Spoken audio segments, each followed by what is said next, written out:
அப்படிங்கிறது நீ இறந்த பிறகு உனக்கு கிடைக்கக்கூடிய ஒன்று இல்லை.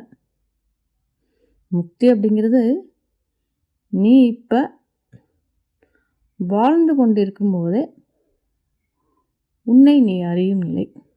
அதுதான் முக்தி அப்படிங்கிறது. நீ இப்போ இந்த நொடியில் உனக்குள்ளே விழித்து கொண்டால் அதுதான் முக்தி. நான் அப்படின்னு நீ பிடிச்சிட்டு இருக்கும் அந்த அடையாளம்தான் உன்னுடைய சிறை. நான் இந்த உடல், நான் இந்த வேலை, நான் இந்த குடும்பம், இப்படி இந்த எல்லா நான்களும் உன்னை கட்டி வைத்துள்ள சங்கிலி. நீ இந்த சங்கிலியால் கட்டப்பட்டு இருக்கும் வர நீ கோயிலுக்கு போனாலும், ஜெபம் செய்தாலும், பூஜை செய்தாலும் நீ அந்த பிடியில் தான் இருப்ப. நீ எப்போ அந்த நான்கிற அந்த சங்கிலியெல்லாம் உடைச்சிட்டு, அந்த சிறையை உடைச்சிட்டு வெளியில் வரியோ அப்போ தான் அம்மா உனக்குள்ளே வெளிப்படுவேன். அதுதான் முக்தி அப்படிங்கிறது. முக்திங்கிறது உலகத்தை விட்டுட்டு எங்கேயோ போவதில்லை. உலகத்தில் இருந்து கொண்டே உலகத்தின் பிடியை விடுவது.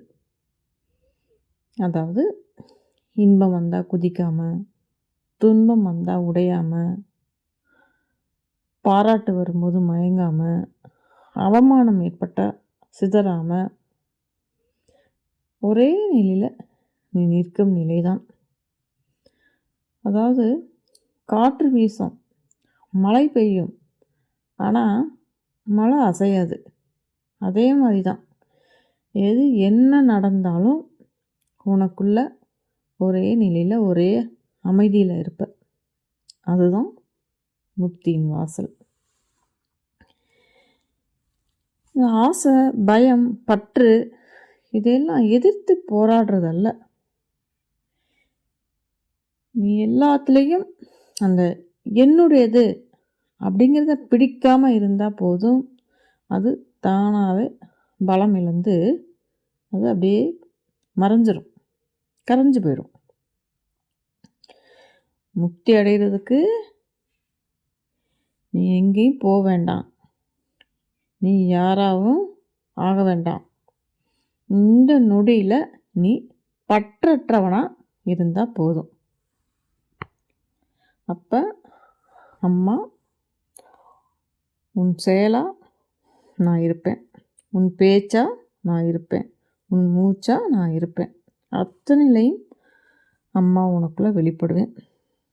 அங்கே நான் மட்டும், நீ மட்டும், எந்த ஒரு வேறுபாடும் அங்கே இல்லை. அதுவே முக்தி, அதுவே என் அருள், அதுவே நான்.